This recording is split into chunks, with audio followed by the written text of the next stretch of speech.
Welcome to the Recover You podcast. I'm Kylene. And I'm Patrick. We are a couple in recovery From sex addiction and betrayal trauma.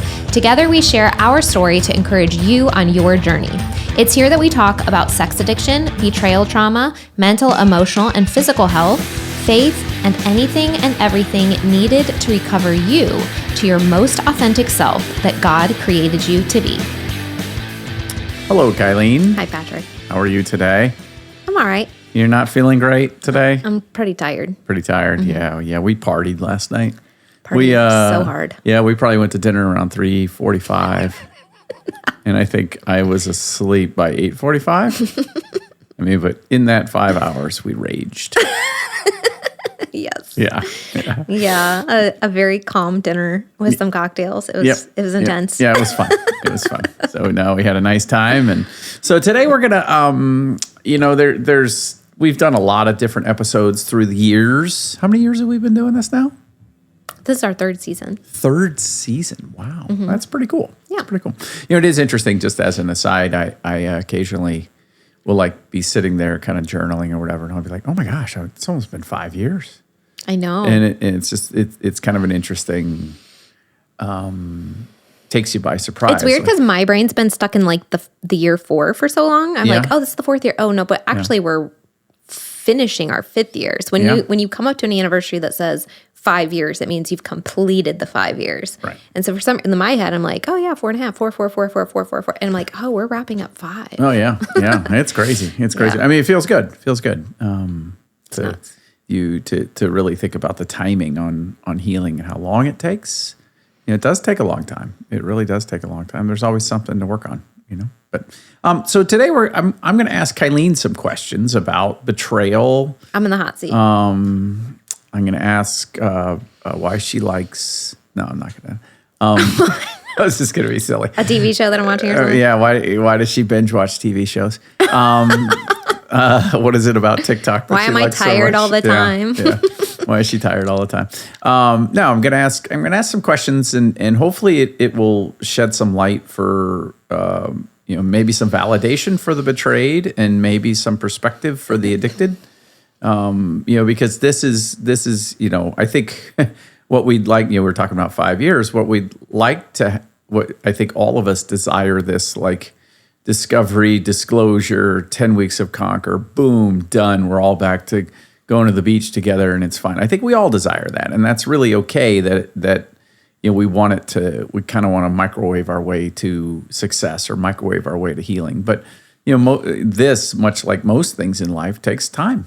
You can't get in shape in 10 weeks. You can be in better shape in 10 weeks, but you're not in great shape, and so same thing with this. This takes a lot of healing. So I'm gonna ask you some questions today. Okay. And I think we'll see if we get through all of them, but the intent is to hopefully allow you to offer up some insight to people and just get to know your thoughts a little bit more. I'll do my best. I'll just be myself. Yeah, no gaslighting, okay?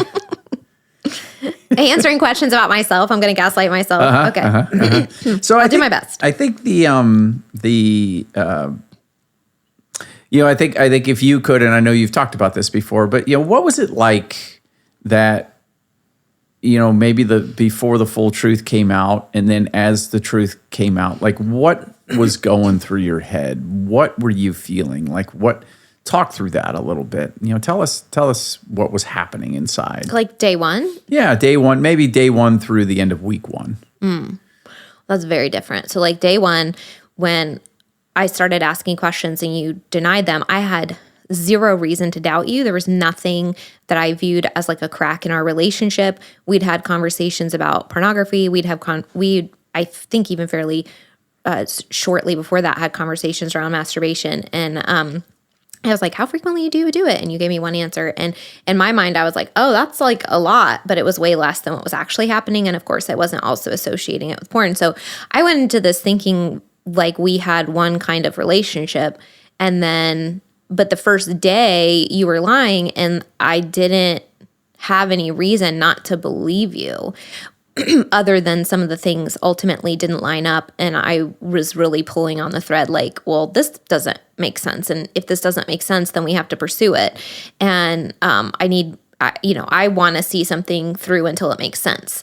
And so it's not necessarily that I wasn't believing you per se. It's just that we needed to follow through on something. So like how it all started was me finding those apps on your phone, right? And you were saying, well, you didn't have the apps on your phone. And there were several things that I wanted to believe you, and I didn't have a reason not to. Mm-hmm. And so, technology sometimes makes mistakes. And so I was like, well, you had passed your phone on to Keegan.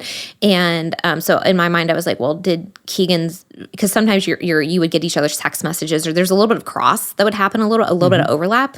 And so in my mind, you say one thing and then I go, okay, well, how can I make what you just said make sense? Mm-hmm. And so then I'm thinking, well, was Keegan downloading these? And then, this is an issue if this is like, we need to call the phone provider, whatever. So eventually, though, I just kept asking you questions, and I think your guilt sort of started taking over, and you started giving me like little pieces of truth. But the thing that I think really it was so horrific for me. You remember the moment in the closet, which was like the next day. I remember that too, but I remember for me, it was when we went to dinner that night. And and I basically asked you, I was asking you some questions, and you were starting to sort of kind of let things out while still denying the truth and still trying to, your version of a lie that you thought was better than what you were doing was that you downloaded these dating apps and you thought about using them, but you didn't. Mm-hmm. Right? Like that was so much better. I know. Oh yeah, I downloaded these dating apps and I thought about using them, but I didn't, right? So then my question to you was, so you thought about cheating on me, and you said yes. Mm-hmm. And that's all I had at that point, right, was you had thought about cheating on me. And the snow globe of my life shattered. Like that was, it kind of makes me sad to even think about that moment right now. If I tap into the emotions about it, it's still really horrible what I felt in that moment. It was really sad. So that's when I started panicking and needed some space. And so then that just led into a ton of questions. And every time that I would hear more information, it was like a fire hose of, I was very naive. I never was involved in any of this world. I didn't know anything about it. I never looked things up intentionally. Anything I've ever been exposed to was against my will. Sure. So as I began learning things throughout that week, the information was like a fire hose of really, it's like my brain was seared with a hot iron every time I would learn something new. Mm-hmm. So it was extremely shocking. It was extremely painful. And then there was a lot of emotions. There's this grief that comes up from losing what I thought I had. And then the reality of your life being so opposite of what you thought it was. It's a really disorienting thing to go, I was living in a world that was blue, and you wake up and the world is red. And you're like, that does not make sense to me, because it wasn't anything that I did. So when you make a decision and you pay the consequences for that decision, there's a part of you that sort of knew that would happen, right? I didn't make any decision to make this happen. Mm-hmm. I was living my life, and then all of a sudden something happened to me.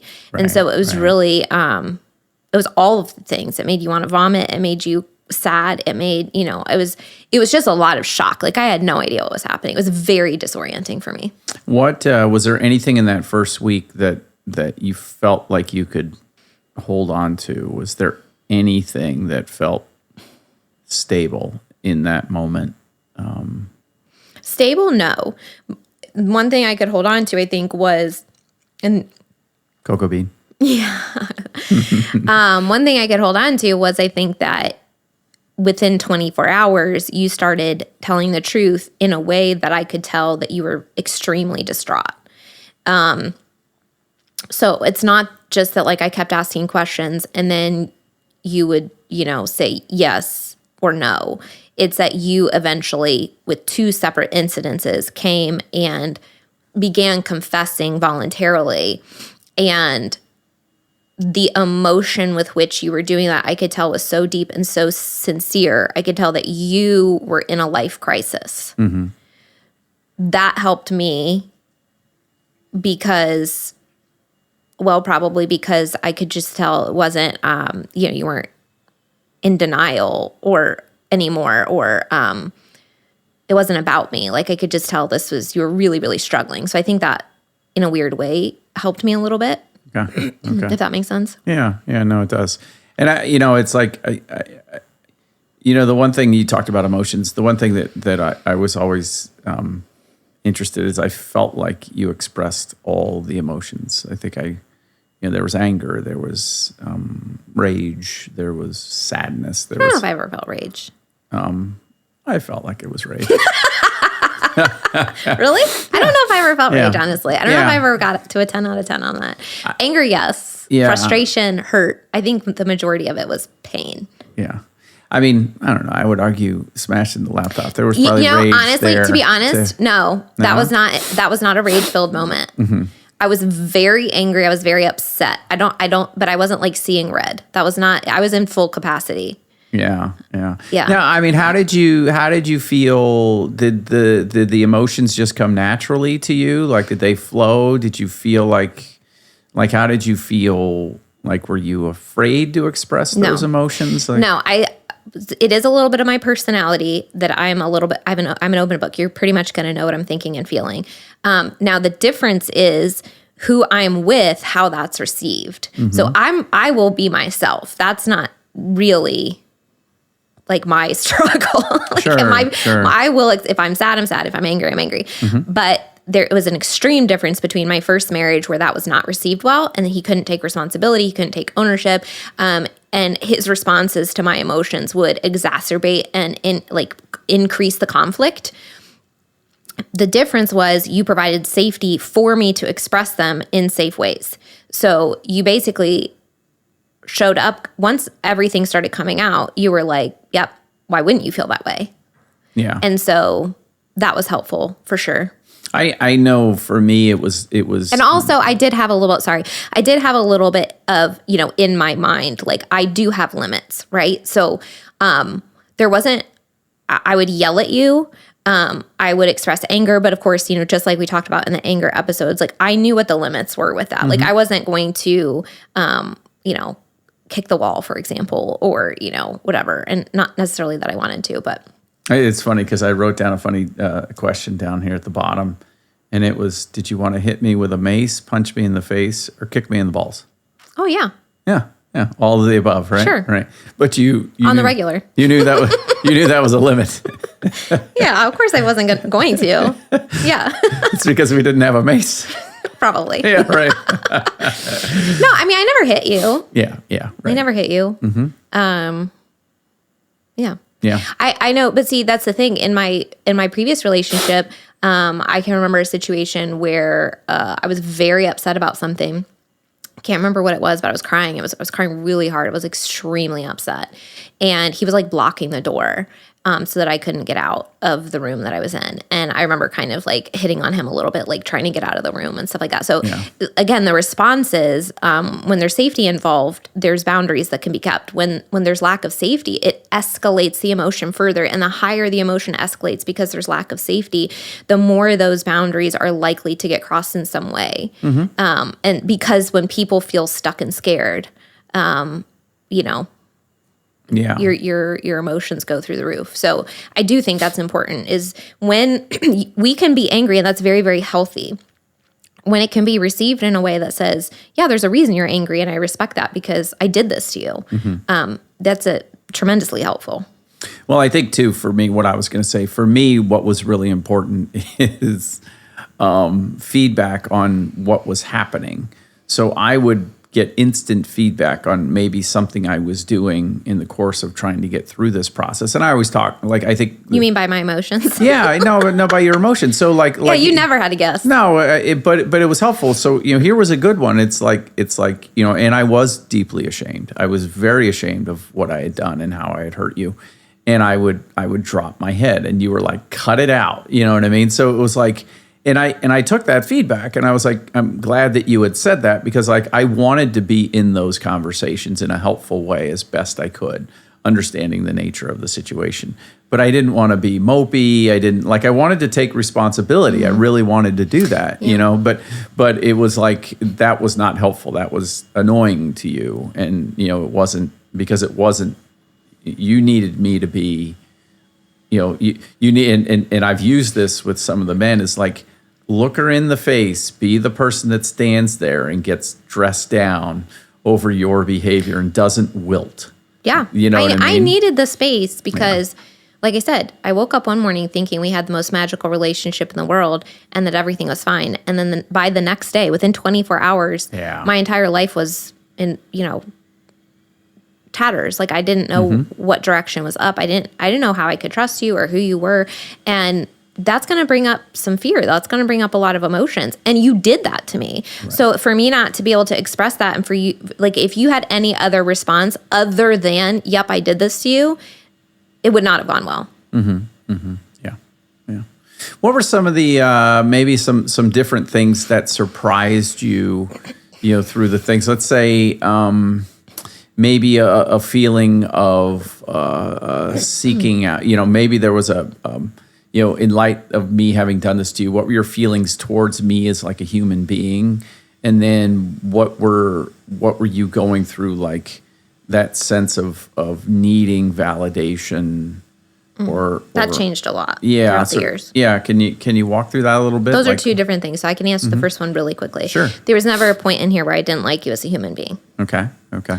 I talk to my clients a lot about the difference between the buckets in a relationship. And so I differentiate, like when Keegan was still in the house, we were co-parenting.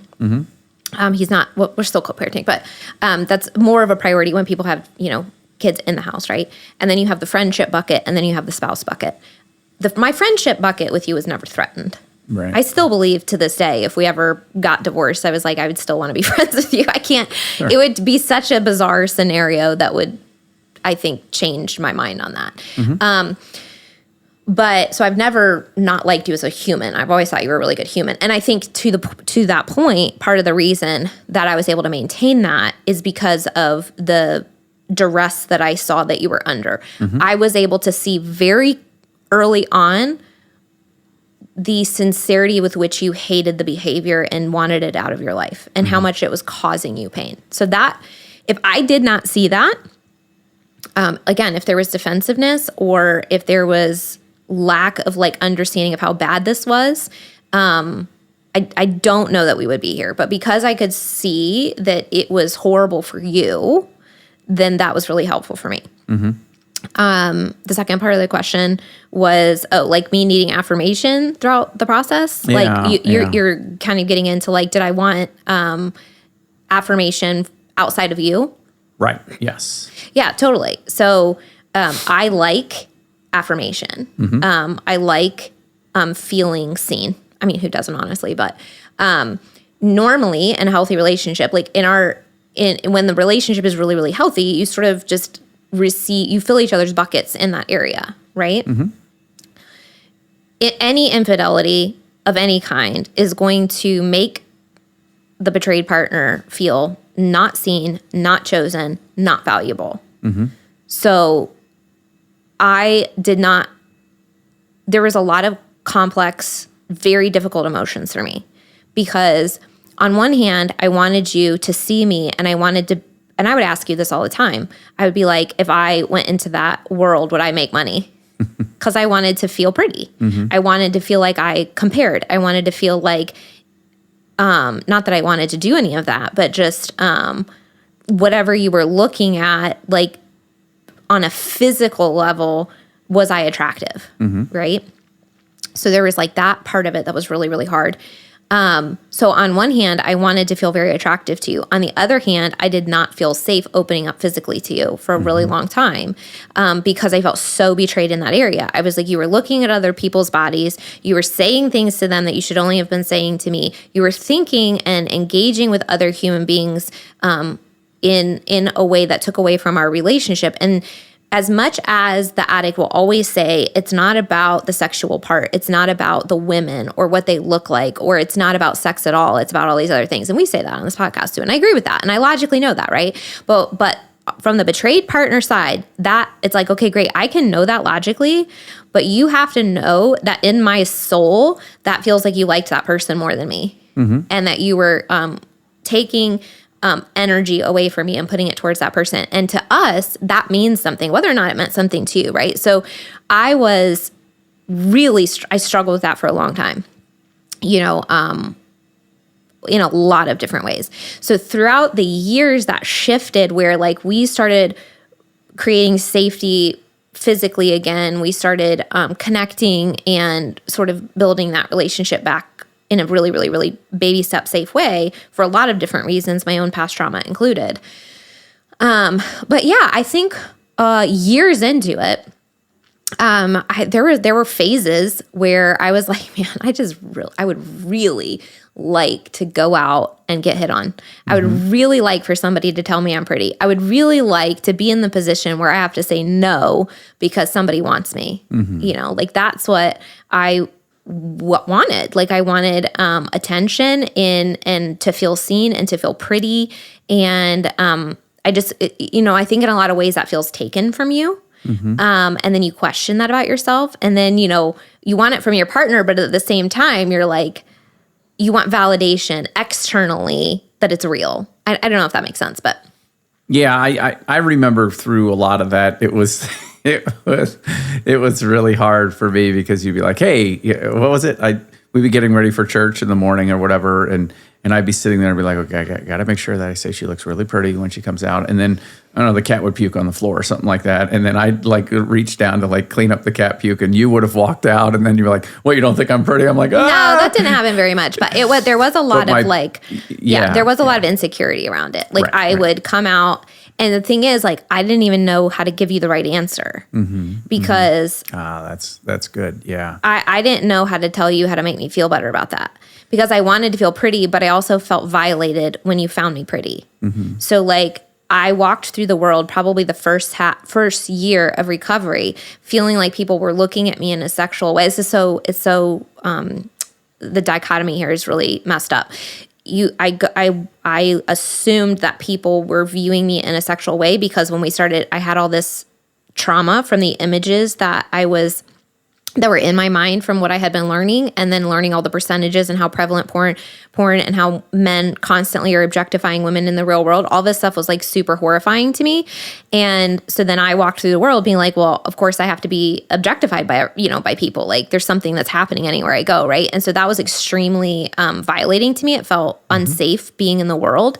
So it's a really weird thing because on one hand, you want to feel pretty and powerful and adored. And on the other hand, you are like, but if it crosses this line into some weird sexual inappropriate thing, then I feel violated. And so where's the balance in that? And how can I just feel comfortable in my own body? So because of all of this, didn't feel comfortable in my body for a long time, which was extra annoying because it happened like a year and a half after chemo. And it was like I had just started feeling comfortable in my body after recovery. So there was like a lot, it was complex. There was a lot of layers as to why this was so messed up for me. Do you feel, were there things that you wished I did that took me a long time to start doing? And then, go ahead. I have a second part of that question. Were there some things where you're like, come on, like engage already, get there? In our physical relationship, yes, but that wasn't until like 3+ years on. Okay. And that was more of, that was like way down the road. Okay. But I think early on, when you're talking about me being in trauma brain and us going into recovery and stuff like that, I think there was, like I said, I didn't really know anything that I did know in my head, out my mouth. Yeah. But, I would tell you, I would verbalize it. But there was a lot of things that I was confused about. And I didn't, like I just said, like I wanted you to find me attractive. But at the same time, if I saw you, giving me the up down to kind of look at my outfit because you wanted to compliment me and be able to offer that to me, that would still feel uncomfortable for me Yeah. in the beginning. So there was a lot that was just You know, really, so I didn't know necessarily, like I said, how to tell you what to do because I didn't know what I needed. The other part of this question I'll ask, and then I have a statement to make because it hit me as a realization here, which is interesting. What was something that I did that surprisingly hit you as like, boy, that's really helpful? Was there anything that? Well, I think the patience with which you, and it could, and I'm going to clarify this, it could not have been successful any other way. So it's good that you did this. But the patience with which you helped me navigate the trauma recovery through the process. Because I do think, I'm not necessarily the typical example of how long it takes. I do think I was on the longer end of recovery in some areas for some people. And maybe that's not true. Maybe that's just my own perspective. But for me, it felt like it took a really, really long time. But the patience with which you were like, nope, that makes sense. We're not going to rush this. We'll take it at your own pace. And so my body was in charge of its own recovery process. There was no pressure there. Yeah. Well, and the point I was going to make based on both of those answers is I remember as you were describing that, like what was helpful, what wasn't helpful, was in my mind on receiving end of this, it sounded very clear what you wanted and didn't want. I didn't know maybe the turmoil that was inside of your head. So on my side, the addict side, you're going, well, I'm doing everything you're asking me to do. What do you mean it's not working? But it makes a lot of sense because you're trying to describe, and tell me if this resonates. You're trying to describe in an outward way and trying to find a way to gain emotional and psychological safety, but you don't really know exactly what the combination of events, compliments, whatever that may be, totally, leads to that. Because here's the other catch, and this may relate to a lot of other betrayed partners. Yes, I wanted you to compliment me, right? Yes, I wanted you to find me attractive. And when you would say things, my mind would go, is that something you typed out to somebody else? Is that a compliment you pay? Did you think that about another woman? What is special about our relationship? What is special about me as a human being? Why is you using those words with me different than what if you had used the exact same words with somebody else?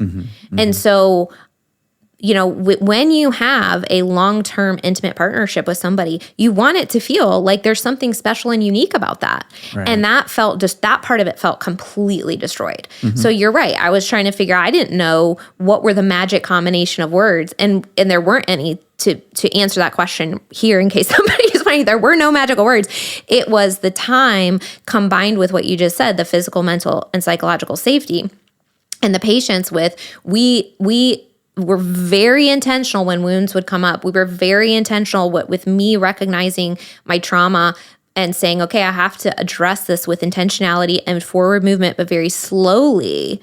And we kind of did that together. And as we did that together, the patience and the intentionality and the safety that you provided helped me move through it. And I'm not overstating this. I don't think there are so many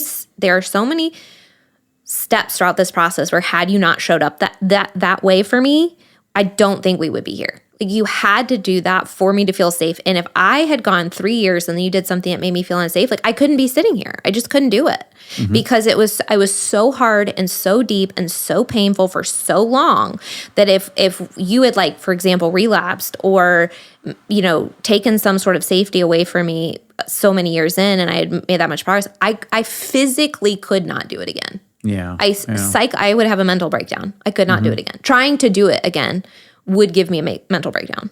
I would have to just be done in order to save my mental health. Right. And that makes a lot of sense. I think I've heard, you know, in the process itself is incredibly draining on both sides. There's a lot of really great wins.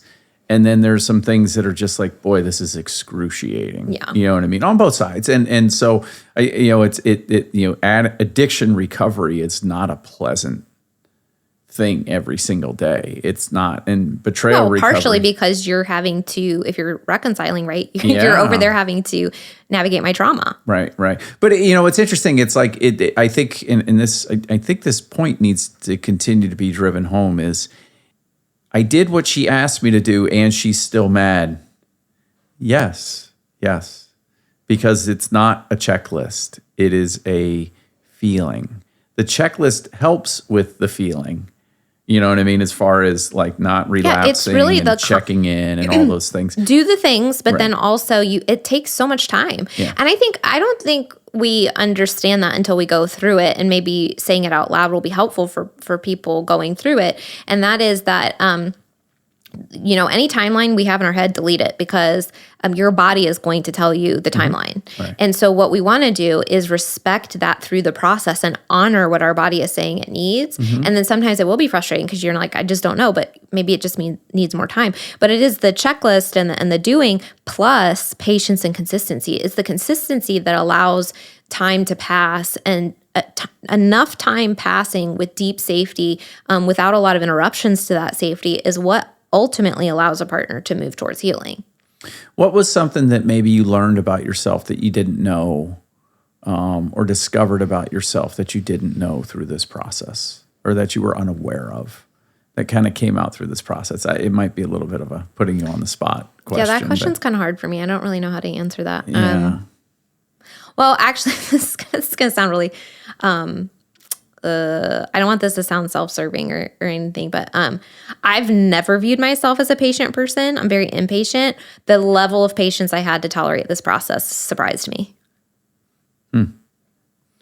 So, I mean, why did that surprise you? Why would that? Because I'm not a patient person. No, I know that, but I'm very like, hey, let's go. But like, I just knew, like, there were all these times where there was in my mind and in my soul, I had checks and balances for myself. So like, that is kind of confusing to me. Like, how did I know that? Yeah. So like, I knew, so like, for example, I knew that you were a good person. I also knew that, if given enough time, I would be able to make a decision, right? So I didn't rush myself. So like, I don't know how I really made those decisions, because I think I was talking to you about that the other day, right? When I was thinking about like the first couple of years of recovery, just how horrible they were. It was so hard to get out of bed. It was like the highest levels of anxiety I've ever felt. It was the lowest levels of depression I've ever felt. It was going to the hospital because now my body was like freaking out because I had so much stress. So my periods were painful. So I'd be in the hospital to get pain medicine for when my periods started. I mean, it was so intense for so long that I was talking to you the other day. Like, I don't know how I made it through that, in a lot of ways. But I think the way I made it through it is there was part of my brain going, yeah, I really like him as a human being. And if I let enough time pass and I do enough intentional work, maybe I'll know when it's time to stop, And there was enough. Here's the thing that kept me going, is the trajectory was always at an angle that I felt like if we kept going, it'd be fine. So I knew that a lot of the times when I was feeling super frustrated, your trajectory had always stayed really good. So the trajectory of healing and everything, like, you were becoming really safe, you were really patient, you were really respectful, you wouldn't push me, you were staying sober, you got into recovery, like you kept growing on your own personal journey. So I knew that at least on your side, things were good. So if I wanted to keep going, I had to start working on things on my side. And whatever pace that took, I couldn't necessarily change that. But I just had in my brain that it was going to take a lot of time, and it did. Yeah. But I also knew myself enough. Like, I'd been through a lot of other crap in my life, and a lot of other trauma and pain. And I recognized that I was not just dealing with this one thing. All of my other traumas and pain and insecurities were coming up. So like, I kind of knew that. I don't know if that answers the question. No, it does. It does. At what point, because I remember this vividly, it was last summer. I was on a business trip and you called and you were like, I'm not happy. I'm just not happy. And I actually was happy. So I was like, oh, shoot. And because I thought we were doing okay, and stuff like that. So it really kind of shocked me a little bit. When do you think it was, and what conditions existed? And maybe I'm putting words in your mouth. You may be like, I'm not happy right now either. No, we're good. We're good. Okay. But when did that start? When did you feel that shifting? Like, year over year, it always improved. Okay. But I think what happened when you're talking about that conversation last year is when we had a vision of getting into recovery, and because I had so much trauma, the physical reconnection and the intimate reconnection is what took us the longest in terms of like all the things getting checked to be back in a normal relationship. That took the longest, right? And we reconnected physically, like fully physically, like 2.5, almost 3 years into the process. It was a really long time. So people's jaws might have just dropped. I think we've briefly talked about that on the podcast before, but I had my own stuff that I had to work through, and it took me a really long time to do that. And we took it step by step, literally step by step.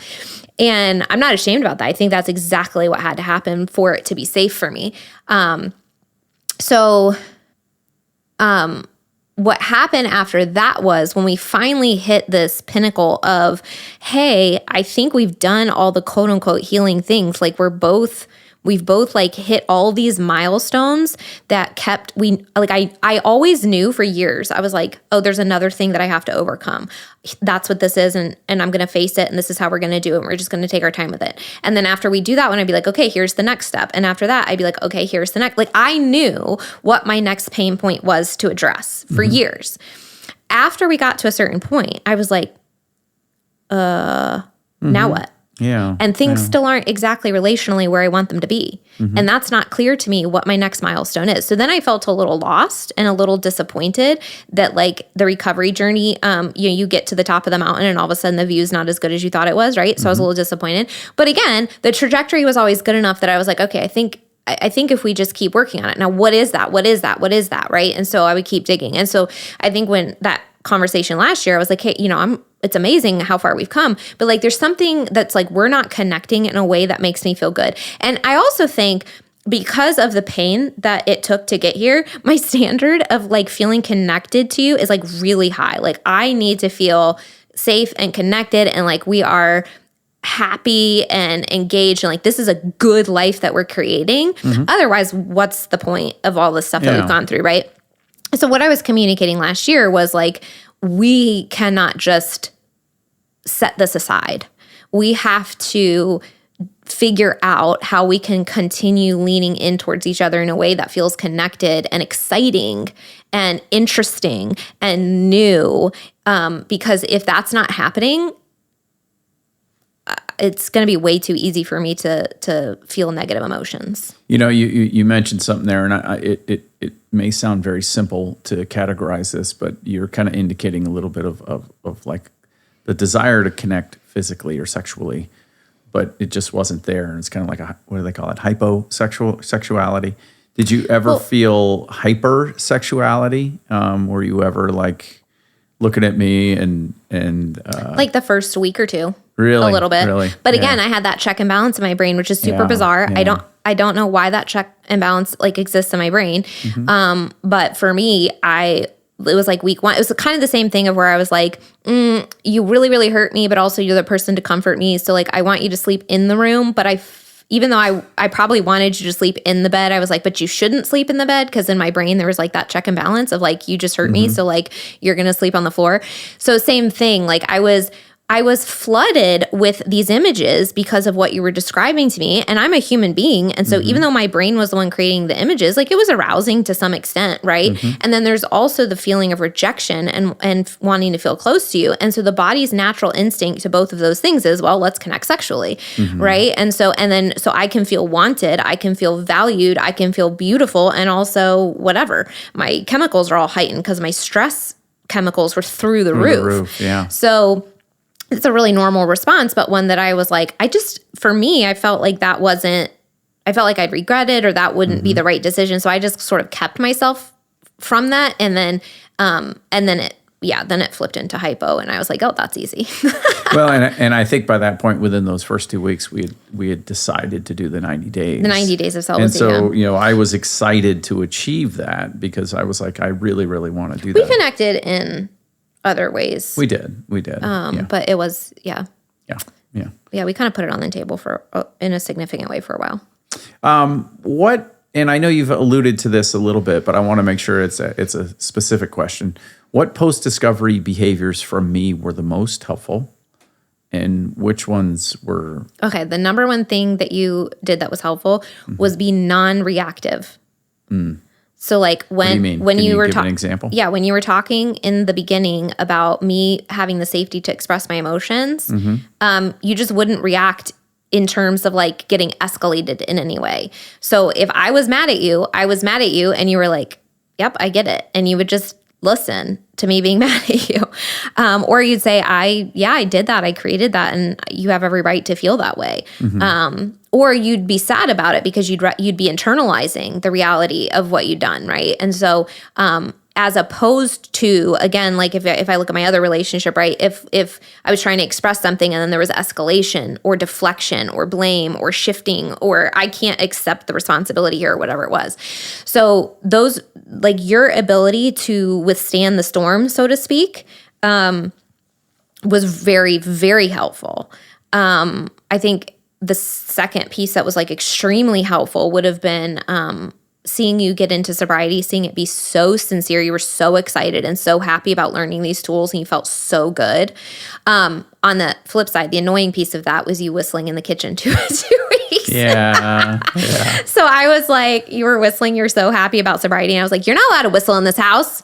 I was like, I'm miserable over here. And I meant it. I was like, don't express in front of me your joy in recovery while I am laying on the floor bleeding out over here because I haven't figured out how to stitch this up. So yeah, that felt like enraging to me a little bit. I don't know if maybe that's when I felt rage. Yeah. Which I get because like people come to me all the time. They're like, yeah, my husband's so happy. I'm like, yeah, that's normal.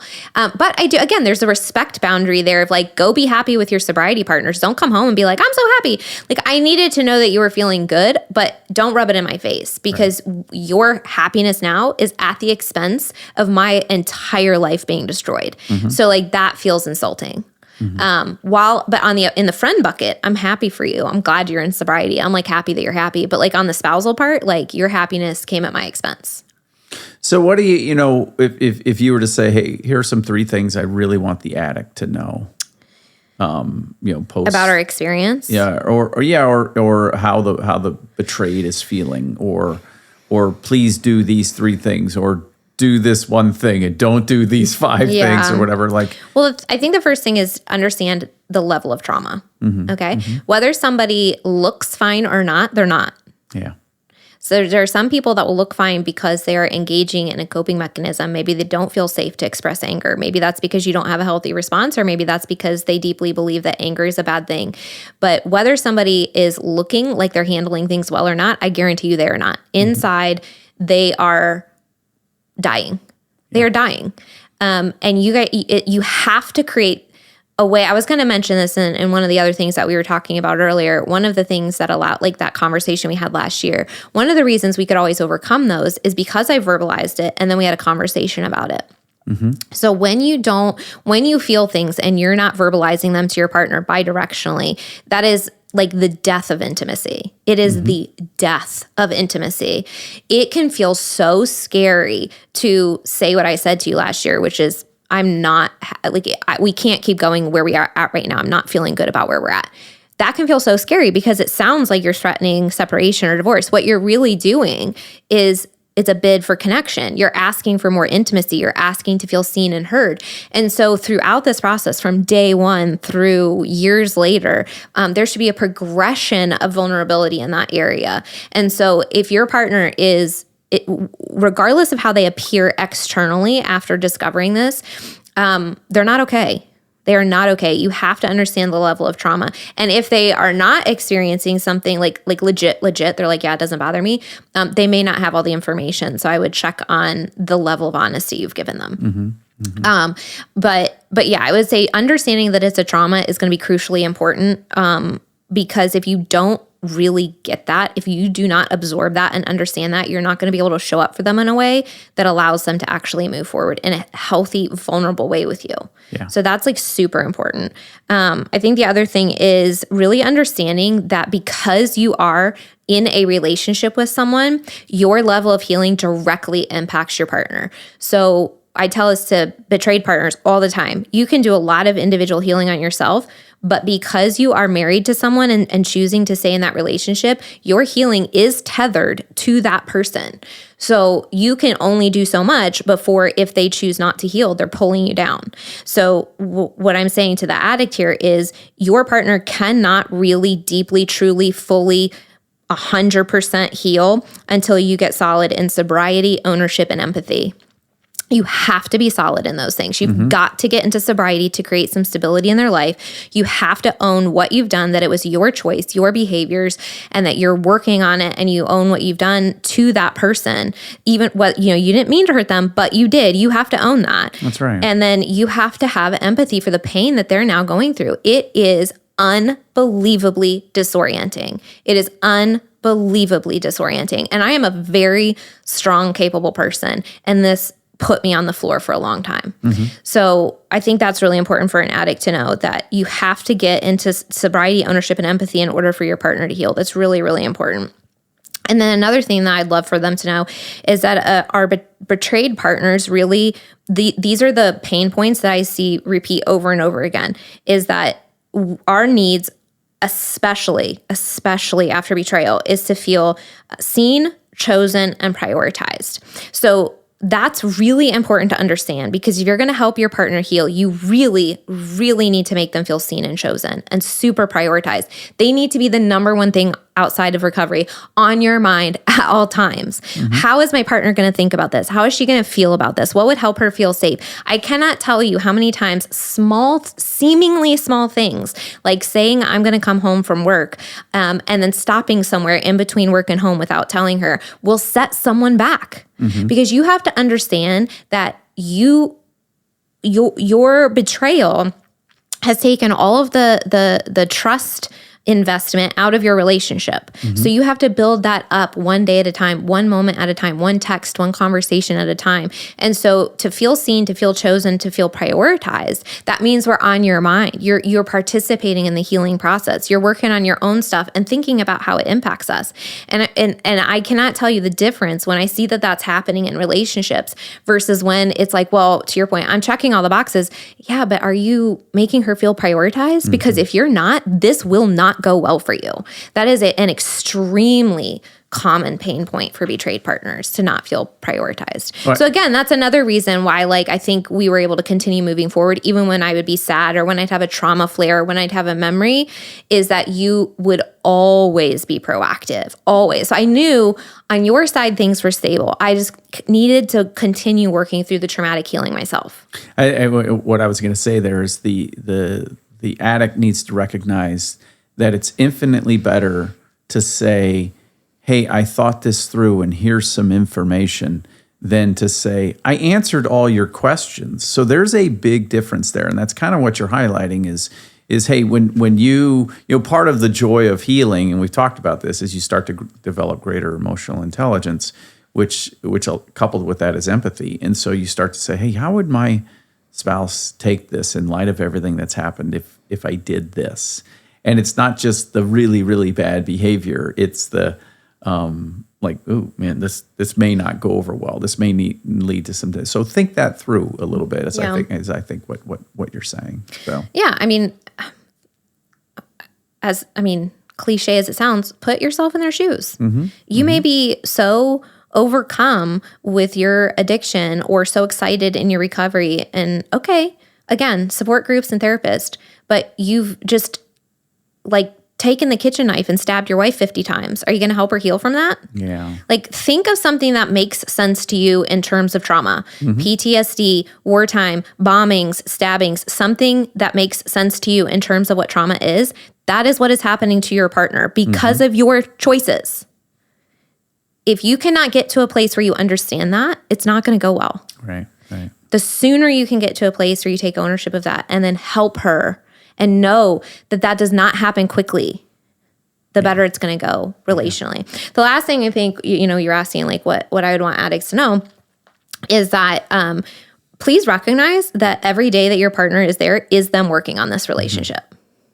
So literally them being physically in the house, whether they're yelling, whether they're crying, whether you're sleeping in the basement, whatever. If you are still in a relationship with this person legally, they are trying to make it work. That is them trying. And it is such an effort from the betrayed partner to show up after learning that you said that you would be there for them and then you weren't. That you said, I will love you, and then you didn't. That you said, I will be faithful, and then you weren't. For them to like not be out of the house that same day and getting a divorce lawyer the next day is a gift. Every day that they are there for you is a gift. So I think people are like, well, this is so hard, or well, she's angry at me, or well, I'm trying. And it's like, I don't think you have an idea of how hard she's trying if she's still there. I think what works on that, and I had that experience this week, is I was looking through my 5-year journal, and this time last year, probably some negative thoughts were in my head or something about our relationship, and I had written in the in my journal entry from a year ago was, remember she meets you at the door. Remember she smiles when she says hi. Remember, like sometimes, for the recovering addict, don't be afraid to write those things down. Remember she came to you and talked about what gifts you're going to get for your kids, right? And you're still, to your point, and you're still in the house. She hasn't filed. So you're in the relationship until they file. And so respect that effort, respect that willingness to keep trying. Respect it. It's like, again, think of an analogy that makes sense to you. That they're in the hospital and they need stitches and they need recovery and they need PT and how long those things take, or a plant that like regularly needs sunshine and water and care and positive energy, right? Like you can't just show up and be like, well, I'm sober. Okay. Congratulations for doing the right thing. I'm happy for you. I'm really happy for you. I know that was hard, but that is bare minimum of fidelity. Right. To be clear. That is fidelity. That's the bare minimum of requirement to be in a relationship. Yeah. So it's so much more than that. You've literally destroyed someone's heart. You're going to have to pick up the pieces, and it's going to take time, So maybe we should end on a positive note, because I feel like I'm another thing. Talking about how hard it is. Everybody, it is, but I mean, stand up while I'm talking to you. I'm not going to sugarcoat it. This was right. really hard. It was really freaking hard. And there are times where I'm like, I'm a very, very strong person. I'm very strong with my thoughts and my opinions and my capabilities in life. And this was hard for me. Yeah. This was really hard, so. Yeah. Well, is there any last thing that you would like to say relative to the experience, or relative to healing work that you did individually, I did individually, we did as a couple that was helpful, anything like that? Well, I think I mentioned the communication earlier. Do not underestimate the power that has. I think that the other thing I would say is whatever you're the most afraid of is what you need to do. Yeah. So if you are the most afraid of having vulnerable conversations, you need to have them. If you are the most afraid of going to therapy, you need to go to therapy. If you're the most afraid of doing the trauma work of facing your thoughts and feelings and fears and insecurities, that's the exact step that's going to move you the furthest. And again, I think that's the checks and balances, right? Like I knew that the discomfort of healing was ultimately what was going to bring us to today, which is like, I'm very happy in our relationship today. As intense as this conversation has been, because there's a lot of painful things that we were talking about in this episode, we're doing really good. And I think there's been, I was telling you this the other day, this is, we're wrapping up the 5th year, and this was the first year that I was really like living in the house going, wow, I really love our house. Because we moved in 6 months before discovery. And the feelings of gratefulness, the feelings of joy, the feelings of spontaneous happiness couldn't happen for a long time, because you can't feel those things spontaneously unless you're living in the parasympathetic, the calm, safe part of your nervous system. That's how long it took me years. And it's not that I didn't have happy thoughts. It's not that I didn't. Again, it was that trajectory. Year over year, it has always been better. That's what kept me in it. Year over year, it was always better and better enough that I kept going. And then this year was like, oh, wow, like I'm living in that like a majority of the time. Right. And I'm actually thinking like really happy, positive thoughts. I'm actually thinking really happy thoughts about our relationship. I'm thinking happy thought, it's a very, it's like almost back to like, it's maybe not normal, but like, should I say better than before, maybe even? Like, dare I even say that? No, but it is, I think, actually. Yeah. Because I think you're a better person and I'm a better person. And yeah, I think being willing to do the emotional processing work transformed our lives. And, had we had the ability to do that without all the other crap that we were just talking about, that would have been great. But we didn't. Yeah. But we didn't. But it gave us the opportunity to do that healing work. And that healing work is ultimately what I wish every human on the planet would do, because whether you're going through this type of a trauma or some other trauma or whatever, the world is full of painful things. And a lot of times we tend to just carry them with us and live so deeply out of our subconscious that we don't recognize all of these wounds that we're carrying necessarily. And it does stink to identify them and process them, but only for a short period of time, because once we process them, you feel so much better. So I think that is like the really encouraging part of the recovery process. And that was another thing that I wanted to sort of mention too, with like disclosure. I think sometimes we're talking about the healing process. Sometimes we can think disclosure is like the end. It's just the beginning. It is literally the first step. Yeah. That is like day one. Now you have the truth, you can start healing. So, we've mentioned this, like and through this episode, you could probably hear so many reasons why there would have been a lot of points where I would have wanted to just quit or wanted to just go back to normal or wanted to just like never think about this again, right? But I didn't want to stop at that point of healing. Had we just gone on with our lives after disclosure, we'd be miserable, to be honest. Yeah. So, we had to do the healing work. And I think the healing work and the conversations and the deep conversations and the self-reflection that it took to be able to have those conversations and then work through those emotions and the willingness to say, nothing technically is going on in our relationship right now that's quote unquote bad, but I'm not happy and I want to keep working on something. The willingness to talk about those things is why we're able to sit here and go, we have a great relationship. Everything in like all the buckets of our relationship right now are in a good place. Yeah. Yeah. Well, I just want to say that, you were, and I've said this before, but you always came across as very strong.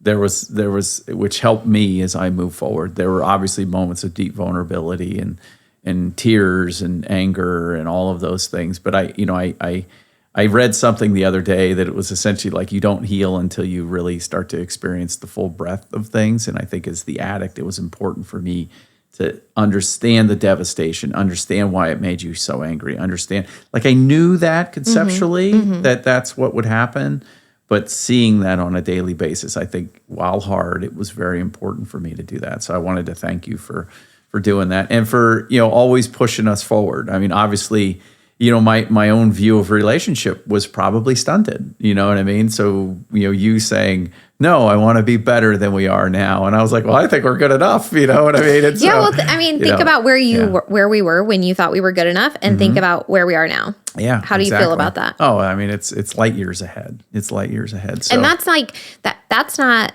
quote unquote recovery. The past year has not been quote unquote recovery work. It's just like the tools through the recovery work that we continued with our own personal life. Keep applying. Yeah, we keep saying, hey, what are the, it's always that, oh man, why is this emotion coming up? Well, let's dig into this and let's be curious and understand why we feel this way. Yeah. And so I think you've led there to drive in maybe you've led with curiosity to continue to fix things, and maybe I led with a lot of patience and you know what I mean, and those two things together really helped us get to where we are. But I really appreciate you saying great things today. I hope it's been helpful for everyone. Yeah. It's my story is not everybody's story. Right. So if I said something that doesn't relate to you, that's okay. Yeah, but think the long game. It's a long game thing. You of course you stop the sexually acting out right away, and then you can provide safety, and then you can heal, and then you can thrive. And then you can thrive times two. Yeah. You know what I mean? That's the thing is like, I think that we try to verbalize this in a lot of ways, which is don't stop, right? Like use this to create a life that you like. And if you don't like your life, keep going. That's right. There's so many opportunities and conversations to be had that can make things better over time. Absolutely. Yeah. Absolutely. Well, we want to thank you for listening to this episode. And if any of our episodes have been helpful or supportive or encouraged you in some way, it would mean so much to us if you could just take a couple minutes and leave a review for us. Leave a review. Leave a review. 5 stars.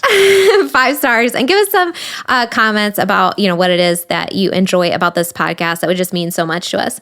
Every day is a new opportunity to choose health and freedom. Make that choice today, and we will see you next week. Woohoo! If you're listening to this, it means you've made it through an entire episode. Part of recovery is spending time engaging in healing and self-growth activities. We are thankful that you chose our podcast to be one of those activities today. Make sure you reward yourself for that accomplishment. If you've enjoyed this episode or this podcast, we would love to hear from you. Please take just a few moments to leave a rating and review, letting us know your experience with Recover You. We not only love hearing how these episodes are helpful, but ratings and reviews help others just like you who are searching for recovery information and support find the podcast too. We can't wait to hear from you. See you next week.